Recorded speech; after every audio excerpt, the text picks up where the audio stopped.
మాట్లాడితే ఆ రైతులకే వినిపిద్దాం ఈ విషయం కూడా అని మొత్తం చదివినిపించిన అధ్యక్ష తెలుగులా ఫోన్లోనే. నేను మనం పోయినప్పుడు ఒక తండ పోతుంటే ఇటువైపు ఇటువైపు మళ్ళీ పెద్ద మట్టి గుట్టలు కనబడుతున్నాయి. ఆగిన మళ్ళీ ఎందుకు వచ్చినాయి ఈ గుట్టలు మట్టి గుట్టలు అని. బావులు తీయడం మొదలైంది అధ్యక్ష. మళ్ళీ సరే చూద్దాం ఈ బావికి ఎంత ఖర్చు అయింది, నీళ్ళని ఊరుతున్నాయి అని చెప్పి కారు దిగి బావి దగ్గర పోయినప్పుడు అక్కడి నుంచి గొర్రెలు వస్తున్నాయి, గొర్రెలు కాసుకున్నాయి. రైతులు గొర్రెల కాపర్లు కూడా సోదరులు కూడా వచ్చారు. వాళ్ళకే చేసిన అధ్యక్ష. వెంకట్రాములు రాజయ్య ఇద్దరు ఎందుకు రైతుల గురించి అనేది భయపడుతున్నారు, గొర్రె కాపర్లు రైతులనే భయపడుతున్నారు అధ్యక్ష. వాళ్ళకే మాట్లాడిన అధ్యక్ష నేను. ఎందుకంటే ఇది ప్రజలకు సంబంధించిన బడ్జెట్ కాబట్టి ప్రజలతోనే మాట్లాడినా మీలాగా కమిషన్లు ఇచ్చినట్టు మాట్లాడలేదు. నేను రైతులతో మాట్లాడిన అధ్యక్ష. మా వెంకటరామయ్య మా రాజన్న ఇద్దరికి వినిపించిన, మా రవినాయక్ కూడా వినిపించి ఇది ఏం మాట్లాడలేదు దీని మీద నేను ఎట్లా అనిపిస్తుంది అని అడిగిన.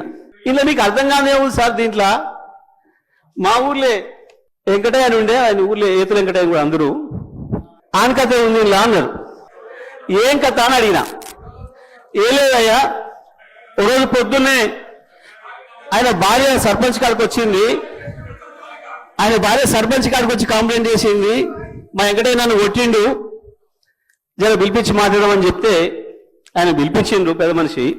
ఎందుకు కొట్టి ఏం సంగతి అని అడిగితే, నేను మా అమ్మగారింటికి నువ్వు పాలు వేయద్దుమని అన్నాడు, నేను పోస్తా అన్నా.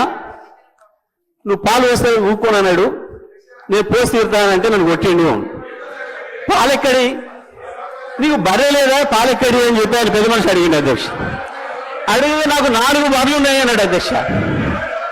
ఈ 4 బర్రెలు ఎక్కడిదా, నీకు ఒకటి కూడా లేకపోయా, మా ఊరందరం చూస్తుంది 50 మంది ఉన్నాం అందరూ తెలుసు, నీకు బర్రెలు లేవా ఎక్కడిదా అంటే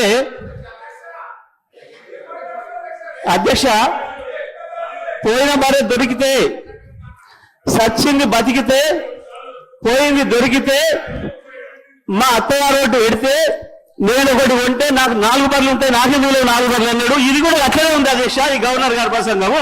అంతకు మించి ఒక అక్షరం కూడా తేడా లేదు. ఎక్కడ ఇచ్చారు అధ్యక్ష?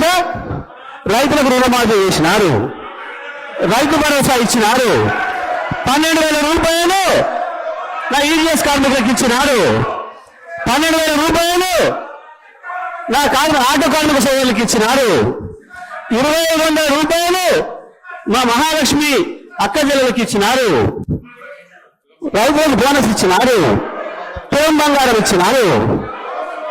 ఏది ఇచ్చిన అధ్యక్ష? నా విద్యార్థి సోదరులకు స్కూటీలు ఇచ్చినారు అధ్యక్ష. 2 లక్షల ఉద్యోగాలు ఇచ్చి సంతోషంగా పెట్టినారు. ఎక్కడిచ్చింది అధ్యక్ష? ఎక్కడిచ్చి